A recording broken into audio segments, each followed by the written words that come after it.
2 दिन के दौरे पर गुजरात के भुज पहुंचे रक्षा मंत्री राजनाथ सिंह। कुछ ही देर में भुज एयरबेस पहुंचेंगे। जवानों से मिलेंगे रक्षा मंत्री राजनाथ सिंह। भारत पाक बॉर्डर पर करेंगे सुरक्षा की समीक्षा। सेना के जवानों से मुलाकात के साथ पाकिस्तान को कड़ा संदेश दे सकते हैं राजनाथ सिंह। एयरबेस पर सैनिकों को करेंगे संबोधित। कल श्रीनगर में राजनाथ सिंह ने ऑपरेशन सिंदूर की सफलता के लिए जवानों की तारीफ की थी, साथ ही पाकिस्तान को जमकर लताड़ लगाई थी। कल राजनाथ सिंह ने कहा था कि आतंकियों ने हमारे लोगों का धर्म पूछकर मारा, हमने आतंकियों का कर्म देखकर उन्हें खत्म किया। चिदंबरम ने विपक्षी गठबंधन की एकता पर उठाए सवाल। कहा, इंडिया गठबंधन की एकता पर मुझे संदेह, चिंता जताते हुए बोले गठबंधन बच जाए तो होगी खुशी। इंडिया गठबंधन के भविष्य पर चिंता जताते हुए चिदंबरम बोले, बिखरता हुआ दिख रहा है इंडिया ब्लॉक, बचा रहा तो होगी खुशी। चिदंबरम ने पूर्व विदेश मंत्री सलमान खुर्शीद और मृत्युंजय सिंह यादव की किताब के विमोचन के वक्त ये बयान दिया। चिदंबरम ने कहा, इंडिया गठबंधन का भविष्य उज्जवल नहीं दिखता। चिदंबरम बोले, ये निश्चित नहीं कि यह गठबंधन अब पूरी तरह एकजुट भी है या नहीं, ये गठबंधन अब बिखरता हुआ दिख रहा है। बीजेपी के राष्ट्रीय महासचिव तरुण चुग ने कांग्रेस नेता पी चिदंबरम के बयान पर कहा, आज पी चिदंबरम समेत देश के सभी नेता ये मान रहे हैं कि इंडी गठबंधन बिखर चुका है। देश के सभी नेता ये मान रहे हैं कि इंडी गठबंधन बिखर चुका है, क्योंकि ये गठबंधन नहीं भानुमति का कुनबा है। भ्रष्टाचार के कमाए हुए पैसे को बचाने के लिए परिवार को आगे रखकर लूट खसूट करने वाले भाई भतीजावाद पर चलते हुए भ्रष्टाचार के शामिल नेताओं का एक कुनबा है। तरुण चुग बोले, लूट कसूट करने वाले भाई भतीजावाद पर चलने वाले भ्रष्टाचार में शामिल नेताओं का एक कुनबा है। पहलगाम आतंकी हमले के बाद हुई सेना की कार्रवाई को लेकर सियासत गरमाई। विजय शाह के बयान के बाद रामगोपाल यादव के टिप्पणी पर विवाद।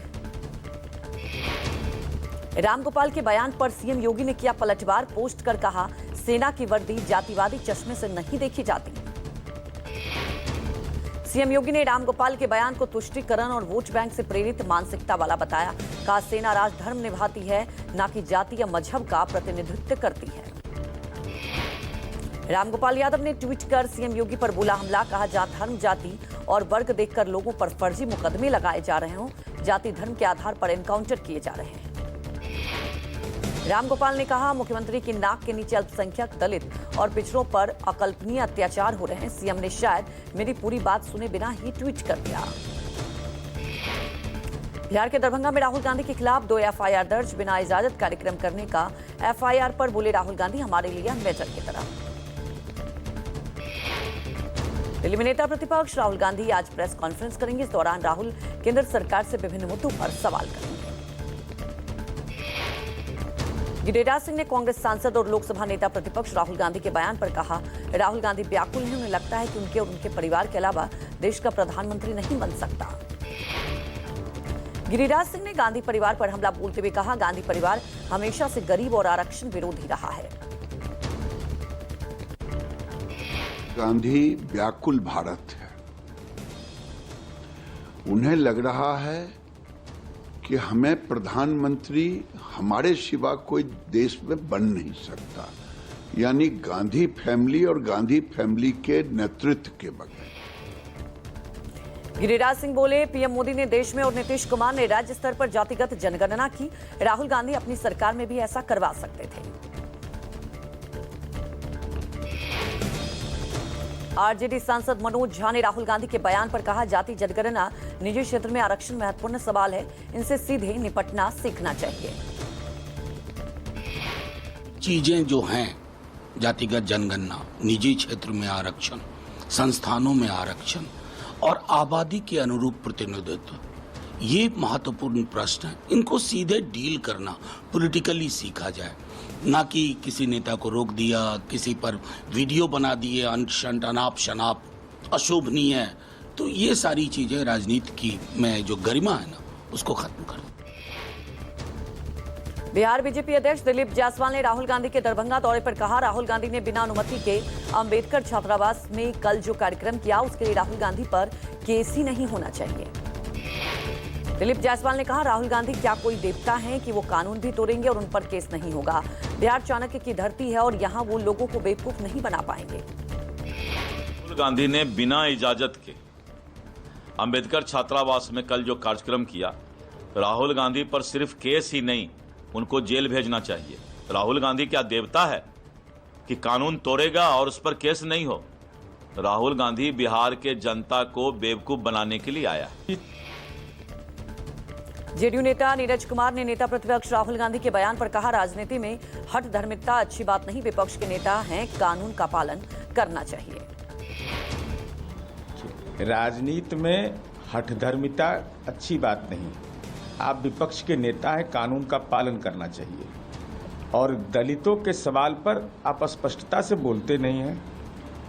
किस बात का संवाद आप कर रहे हैं कि देश का पहला राज्य है बिहार जहां दलित समुदाय का व्यक्ति झंडा फहराता हो, राष्ट्रीय झंडा फहराता हो, सामाजिक जकड़न पर प्रहार है यह। जेडीयू नेता नीरज कुमार बोले, दलितों के सवाल पर वो स्पष्टता से बात नहीं करते, किस बात का संवाद वो कर रहे हैं। नीरज कुमार ने कहा, बिहार देश का पहला राज्य है जहां दलित समुदाय का व्यक्ति राष्ट्रीय झंडा फहरा रहा है। दिल्ली में सीएम रेखा गुप्ता ने उत्तरी दिल्ली में आजादपुर मंडी का किया निरीक्षण। निरीक्षण के बाद बोली सीएम रेखा, दिल्ली की सभी मंडियों की हालत खराब। सीएम रेखा गुप्ता ने केजरीवाल सरकार पर साधा निशाना, कहा, आम आदमी पार्टी ने मंडियों को भ्रष्टाचार का अड्डा बनाया। सीएम रेखा गुप्ता के साथ मंत्री कपिल मिश्रा ने भी किया मंडियों का निरीक्षण। सीएम बोली, मंडियों का कराया जाएगा आधुनिकीकरण। भारतीय पर्यटकों और व्यापारियों के तुर्की और अजरबैजान के बहिष्कार पर बोली रेखा गुप्ता, अगर कोई देश भारत के खिलाफ जाएगा तो भारत के लोग उसका हर तरह से बहिष्कार करेंगे। लंदन में नीरव मोदी को फिर झटका। लंदन के हाईकोर्ट ने 10वीं बार जमानत अर्जी खारिज की। नीरव मोदी को लेकर भारत सरकार की ओर से यह आशंका जताई गई थी कि अगर नीरव मोदी को बेल दी जाती है तो वो फिर से फरार हो सकता है।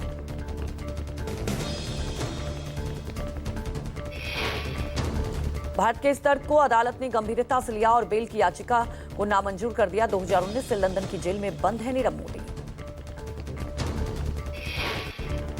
सीएम नीतीश कुमार ने बुलाई कैबिनेट बैठक। शाम 4 बजे होगी कैबिनेट बैठक। मीटिंग में सरकारी कर्मचारी और पेंशन भोगियों को मिल सकता है तोहफा। बैठक में सरकारी कर्मचारी और पेंशन भोगियों के महंगाई भत्ते डीए में वृद्धि के फैसले पर मुहर लग सकती है। इससे पहले 25 अप्रैल को आयोजित कैबिनेट बैठक में कई बड़े फैसले लिए गए, लेकिन डीए पर कोई ठोस निर्णय नहीं लिया गया था। कर्नल सोफिया पर दिए बयान पर घिरे एमपी के मंत्री विजय शाह की याचिका पर आज सुप्रीम कोर्ट में फिर सुनवाई। हाईकोर्ट के आदेश पर दाखिल एफआईआर को मंत्री ने दी है चुनौती। कल एमपी के मंत्री को सुप्रीम कोर्ट ने लगाई थी फटकार, कहा, मंत्री पद की एक मर्यादा होती है, मंत्री के बयानों का कुछ स्तर होना चाहिए। तुर्की और अजरबैजान के खिलाफ विरोध तेज। तुर्की से व्यापार रोकने पर सीएआईटी लेगा फैसला। दिल्ली में भारतीय व्यापारी परिसंघ की अहम बैठक। दिल्ली मार्बल डीलर्स ने बहिष्कार का किया ऐलान। आतंकी आका पाकिस्तान के मददगार। तुर्की तो भारत ने दिया बड़ा झटका। भारत ने तुर्की हवाई अड्डे की ग्राउंड हैंडलिंग कंपनी सेल्बी की सुरक्षा मंजूरी को रद्द कर दिया। नागरिक उड्डयन सुरक्षा ब्यूरो की ओर से ये लिया गया फैसला। भारत पाकिस्तान के बीच हुए तनाव पर तुर्की ने पाकिस्तान का साथ दिया था।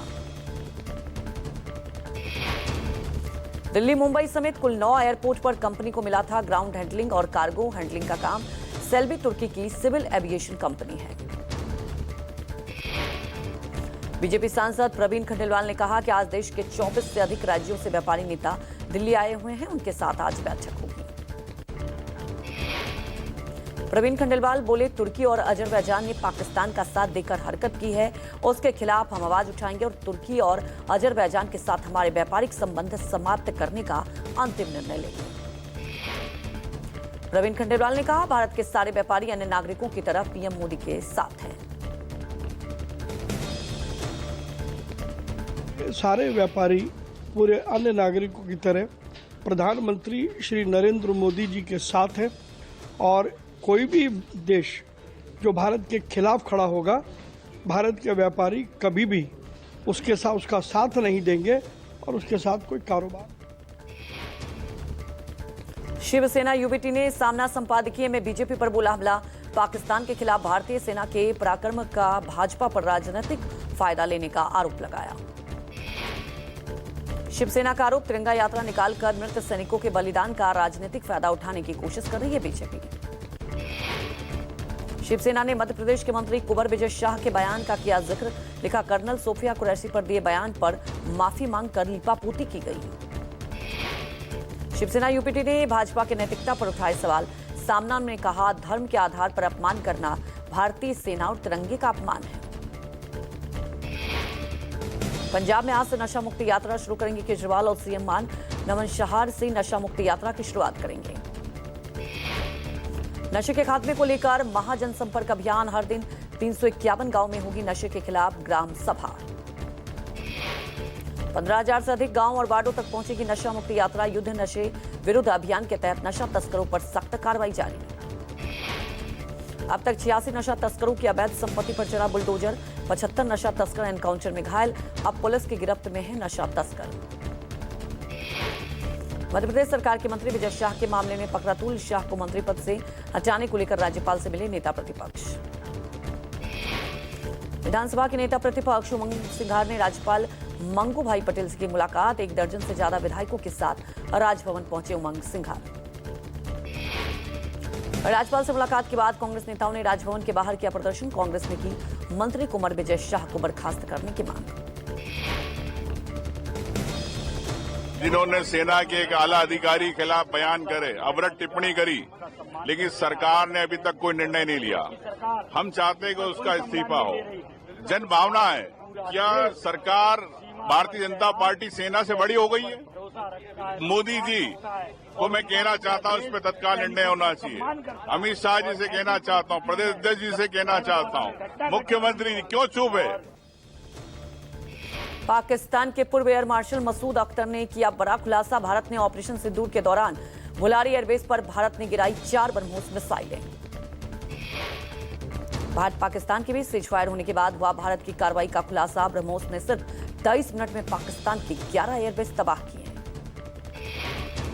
भारतीय सेना ने पाकिस्तान के एयर डिफेंस सिस्टम को भी 23 मिनट तक जाम रखा। भारत के डमी एयरक्राफ्ट ने पाकिस्तान के एयर डिफेंस को इंगेज किया। ऑपरेशन सिंदूर की वजह से पाकिस्तान को भारी नुकसान। पाक एयर डिफेंस के इंगेज के दौरान भारत ने ब्रह्मोस से पाकिस्तान की 11 एयरबेस तबाह कर दिए। भारत पाकिस्तान विवाद पर अमेरिकी विदेश विभाग ने दिया स्पष्टीकरण। भारत और पाकिस्तान की सीधी बातचीत का पक्षधर है अमेरिका। ट्रंप की मध्यस्थता को लेकर राष्ट्रपति ट्रंप के लगातार आ रहे बयानों के बीच अमेरिकी विदेश विभाग का आया बयान। ट्रंप ने कई बार की सीजफायर की क्रेडिट लेने की कोशिश। अमेरिकी विदेश विभाग के प्रवक्ता ने कहा, संघर्ष के थमने को लेकर उन्हें खुशी है। वो चाहते हैं कि दोनों पक्षों के बीच सीधी बातचीत का माहौल बने। न्यूयॉर्क के संयुक्त राष्ट्र की संस्था यूएनकोट और सीटीईडी ने मिला भारतीय प्रतिनिधिमंडल। आतंकी संगठन को रोकथाम और प्रतिबंध लगाने की प्रक्रिया से जुड़ी है संस्था। भारतीय प्रतिनिधिमंडल ने आतंकवाद पर रोकथाम की रखी मांग। सूत्रों से आई खबर, संयुक्त राष्ट्र से कश्मीरी उग्रवादी संगठन टीआरएफ पर प्रतिबंध लगाने की पैरोकारी। काउंटर टेररिज्म से जुड़ी संस्थाओं के प्रमुखों ने पहलगाम की घटना के लिए जताई चिंता। आतंकियों द्वारा मानव रहित विमानों के इस्तेमाल के रोकथाम पर की चर्चा। बेंगलुरु के इस्कॉन मंदिर की सुप्रीम कोर्ट में हुई बड़ी जीत। कोर्ट ने अपने फैसलों में कहा, बेंगलुरु के इस्कॉन मंदिर पर इस्कॉन बेंगलुरु का हक। सुप्रीम कोर्ट ने बॉम्बे हाई कोर्ट के फैसले को पलटा। हाई कोर्ट ने बेंगलुरु के इस्कॉन मंदिर पर इस्कॉन मुंबई का बताया था अधिकार। सीएम मान सरकार की बड़ी घोषणा। पंजाब सरकार का नया लक्ष्य, खरीफ सीजन में 5 लाख एकड़ में डीएसआर तकनीक से धान की बुआई। किसानों को मिलेगा सीधा फायदा। डीएसआर अपनाने वाले किसानों को 1500 प्रति एकड़ की आर्थिक सहायता। बासमती उगाने वाले किसान की डीएसआर तकनीक और 1500 प्रति एकड़ की सहायता ले सकते हैं। दिल्ली के नागरिकों के लिए बनेगी यूनिक आईडी। योजनाओं का लाभ लेने वाले लाभार्थियों को सटीक पहचान करने में होगी आसानी। एक जगह पर डाटा होने से योजना बनाने में होगी आसानी। सरकारी योजनाओं की बेहतर निगरानी के साथ समय की बचत होगी। सूचना एवं प्रौद्योगिकी विभाग ने तैयार किया प्रस्ताव। जरूरतमंदों तक ट्रांसपेरेंट तरीके से लाभ पहुंचने में आएगी तेजी। सूत्रों के मुताबिक अलग अलग 2 चरणों में लागू की जाएगी योजना। जिन नागरिकों का डाटा आधार राशन कार्ड से लिंक है उन्हें हाउस होल्ड आईडी दी जाएगी। राजस्थान के उदयपुर में 2 पक्षों में विवाद के मामला सामने आया। मामूली विवाद के बाद हाथापाई। घटना के बाद इलाके में तनाव बढ़ गया। गुस्साए लोगों ने दुकानदार की गुमटी में आग लगा दी। सूचना मिलते ही पुलिस की टीम मौके पर पहुंची। फिलहाल इलाके में भारी पुलिस बल तैनात, वहीं स्थिति अब सामान्य बनी हुई है। राजस्थान के कोटपुतली स्थित विराटनगर में इंसानियत हुई शर्मसार। बेटे ने मां की चिता पर बैठकर किया हाई वोल्टेज ड्रामा। मृत मां की चांदी की चूड़ियों को लेकर 2 भाइयों में हुआ विवाद। मां की चूड़ियों के लिए बेटा चिता पर बैठा। मृतक के बेटे के चिता पर बैठने का वीडियो सोशल मीडिया पर हुआ वायरल। लोगों ने जैसे तैसे मामले को शांत करवाकर अंतिम संस्कार कराया। छत्रपति संभाजी नगर के बजाज नगर में डकैती से मचा हड़कंप। 8 किलो सोना और 40 किलो चांदी लूट के लिए गए। 8 दिन पहले परिवार के साथ विदेश गए थे पीड़ित संतोष राधा किशन लड्डा। घर पर मौजूद ड्राइवर को बंधक बनाकर डकैतों ने डकैती की। डकैती की सूचना मिलते ही मौके पर पहुंची पुलिस। दिल्ली के मुड़का इलाके में केमिकल गोदाम में लगी आग। फायर टेंडर ने आग पर काबू पाया। दिल्ली के पीतमपुरा स्थित गुरु Govind Singh college of commerce की लाइब्रेरी में लगी भीषण आग। फायर ब्रिगेड की 11 गाड़ियों ने आग पर काबू पाया। आग से प्रभावित हुई पहली, दूसरी और तीसरी मंजिल पर स्थित लाइब्रेरी। फायर ब्रिगेड से कड़ी मशक्कत के बाद आग पर काबू पाया। आग लगने के कारणों को नहीं मिली जानकारी। कॉलेज प्रशासन ने नहीं जारी की है कोई आधिकारिक बयान। लखनऊ में मोहनलालगंज स्थित किसान पथ पर डबल डेकर बस में लगी भीषण आग। हादसे में 5 यात्रियों की जलकर हुई मौत। बिहार से मजदूरों को लेकर दिल्ली जा रही थी double decker bus. Fire brigade की कई गाड़ियों ने कड़ी मशक्कत के बाद आग पर काबू पाया। सीएम योगी ने बस में आग लगने की घटना का लिया संज्ञान। अधिकारियों को राहत कार्य में तेजी लाने के निर्देश दिए।